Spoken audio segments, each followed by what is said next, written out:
Hello friends, carry on study with home academy में आप सभी का स्वागत है।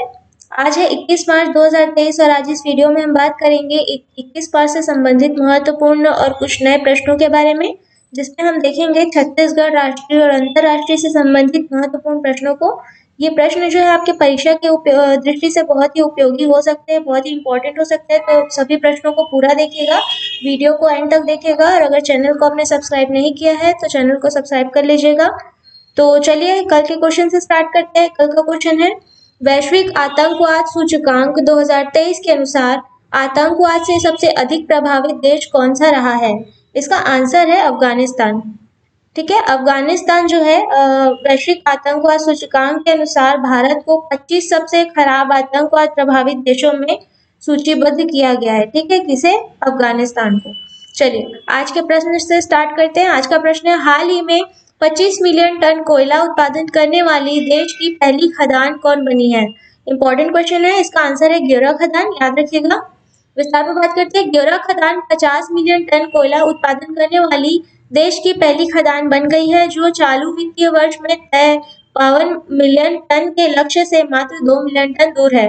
साथ ही अब तक यहाँ से 49.08 मिलियन टन कोयला डिस्पैच किया जा चुका है, जो 50 मिलियन टन के कोल डिस्पैच के लक्ष्य के करीब है। ठीक है, तो दोनों का लक्ष्य रखा गया था, 50 मिलियन टन का जो है कोल डिस्पैच का लक्ष्य रखा गया था, तो 49.08 मिलियन टन कोयला डिस्पैच किया जा चुका है यहाँ से, तो याद रखिएगा ग्योरा खदान को। चलिए अगला प्रश्न है, राज्य की कितनी महिला खिलाड़ियों ने 51वीं सीनियर राष्ट्रीय पुरुष व महिला हैंडबॉल प्रतियोगिता में रजत पदक जीता है? इंपॉर्टेंट क्वेश्चन है ये भी, इसका आंसर है 4 महिला खिलाड़ियों ने। विस्तार पर बात करते हैं। 51वीं सीनियर राष्ट्रीय पुरुष व महिला हैंडबॉल चैंपियनशिप का आयोजन वाराणसी उत्तर प्रदेश में किया गया था। प्रतियोगिता में भारतीय टीम ने रजत पदक हासिल किया, जिसमें SCCR यानी कि बिलासपुर दक्षिण पूर्व मध्य रेलवे बिलासपुर और रायपुर की 4 महिला खिलाड़ियों ने रजत पदक जीतने में अहम भूमिका निभाई है। ठीक है, चलिए अगला प्रश्न है, प्रदेश के स्कूलों में कहानी त्योहार विश्व कहानी दिवस के अवसर पर कब से प्रारंभ किया जा रहा है? यानी ये भी क्वेश्चन हो सकता है कि विश्व कहानी दिवस कब मनाया जाता है, तो इसका आंसर है 20 मार्च 2023 से प्रारंभ किया जा रहा है। विस्तार पर बात करते हैं। विश्व कहानी दिवस 20 मार्च से प्रारंभ होकर एक सप्ताह तक चलेगा। इसके लिए सभी प्राथमिक शालाओं में स्टोरी वीवर की कहानियों के 180 पुस्तक उपलब्ध कराए गए हैं। यह त्योहार कहानी दिवस से राज्य में स्कूली बच्चों को कहानी सुनने और सुनाने के कौशल विकास के लिए मनाया जा रहा है। ठीक है, तो ये इसकी शुरुआत जो है कहानी दिवस से की जा रही है और ये स्कूली बच्चों को कहानी सुनने और सुनाने के कौशल को विकास को बढ़ाने के लिए जो कौशल विकास के लिए ये मनाया जा रहा है इस त्योहार को। कौन सा त्योहार? कहानी त्योहार को। और कब से? विश्व कहानी दिवस यानी कि 20 मार्च से प्रारंभ होकर एक सप्ताह तक ये त्योहार मनाया जाएगा। चलिए अगला प्रश्न है, 42वीं राष्ट्रीय तीरंदाजी चैंपियनशिप में राज्य की मधु वेदवान ने कौन सा पदक जीता है? इसका आंसर है कांस्य पदक। विस्तार पर बात करते हैं। 42वीं राष्ट्रीय तीरंदाजी चैंपियनशिप गुजरात में आयोजित हुई, जिसमें रेलवे की टीम ने कांस्य पदक हासिल किया है। भारतीय राष्ट्रीय तीरंदाजी चैंपियनशिप में रेलवे की 22 महिला खिलाड़ियों में SCCR बिलासपुर की तीरंदाज मधु वेदवान ने भी हिस्सा लिया था, तो उन्होंने रजत पदक प्राप्त किया है। चलिए अगला प्रश्न है, हाल ही में किस कंपनी की खानों को भारतीय उद्योग परिसंघ से ग्रीनको सिल्वर रेटिंग प्राप्त हुई है? इसका आंसर है हिंदुस्तान जिंक लिमिटेड को। विस्तार में बात करते हैं। हिंदुस्तान जिंक लिमिटेड की रामपुरा अगुचा खदान व जावर समूह की खदानें जो है ये इसमें रेटिंग प्राप्त किया है इन खदानों ने। इन खानों को अपनी स्थायी खनन कार्यों के लिए भारतीय उद्योग परिसंघ द्वारा ग्रीनको सिल्वर रेटिंग प्राप्त हुई है। ग्रीनको रेटिंग दुनिया में अपनी तरह का पहला समग्र ढांचा है, जो जीवन चक्र दृष्टिकोण का उपयोग करके कंपनियों को उनकी गतिविधियों की पर्यावरण मित्रता पर मूल्यांकन करता है।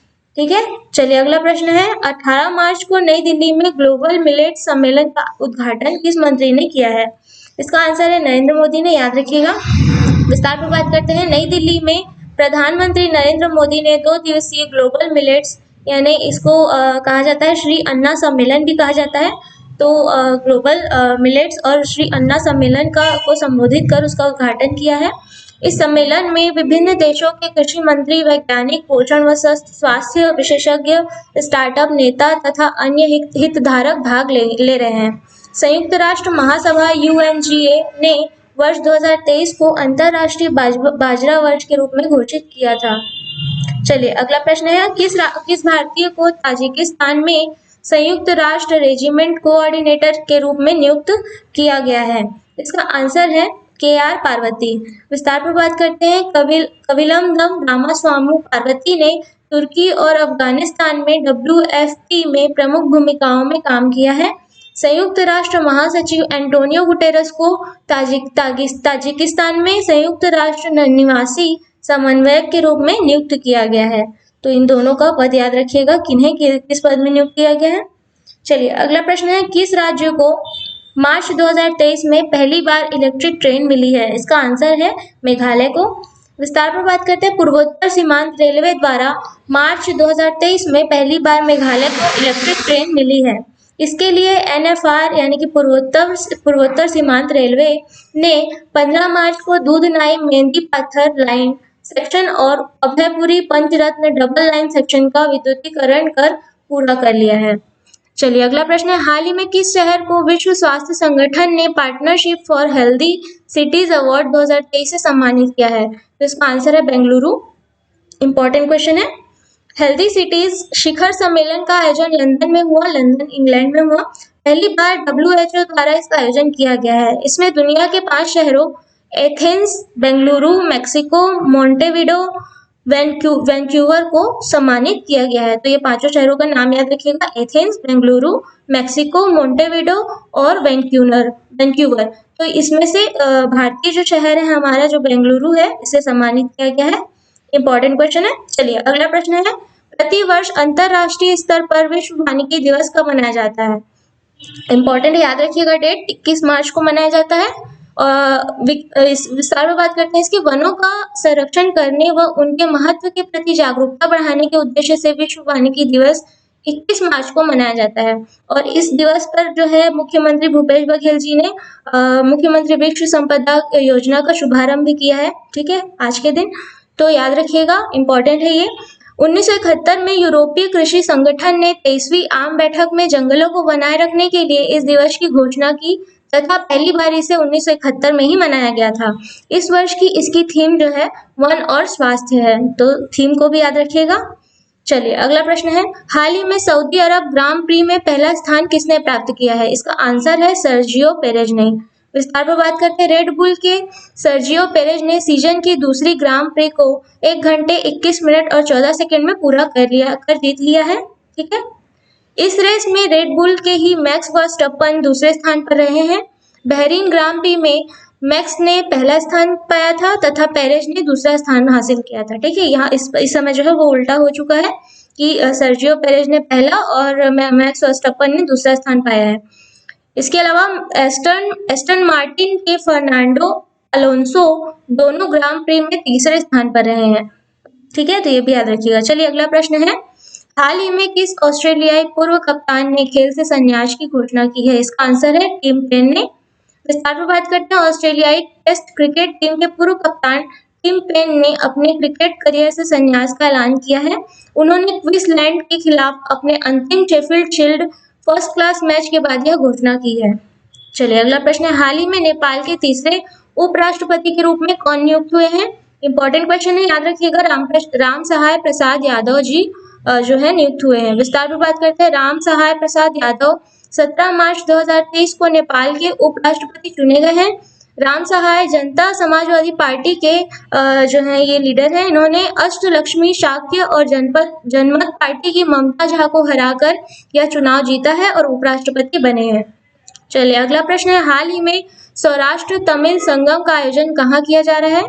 तो इसका आंसर आपको कमेंट बॉक्स में देना है। और साथ ही मैं आपको बताना चाहूंगी कि हमारे एकेडमी में क्लासेस स्टार्ट हो रही हैं, न्यू बैचेस स्टार्ट हो रहे हैं CGPSC प्री और व्यापम के लिए, ऑफलाइन और ऑनलाइन। और अगर आपको साथ ही साथ ADO, हॉस्टल वार्डन या किसी भी चीज़ की जानकारी चाहिए हो तो आप दिए हुए कॉन्टैक्ट नंबर पर कॉन्टैक्ट कर सकते हैं, जानकारी ले सकते हैं। तो इस आज के वीडियो में इतना ही, कल मिलते हैं अगले वीडियो के साथ। धन्यवाद।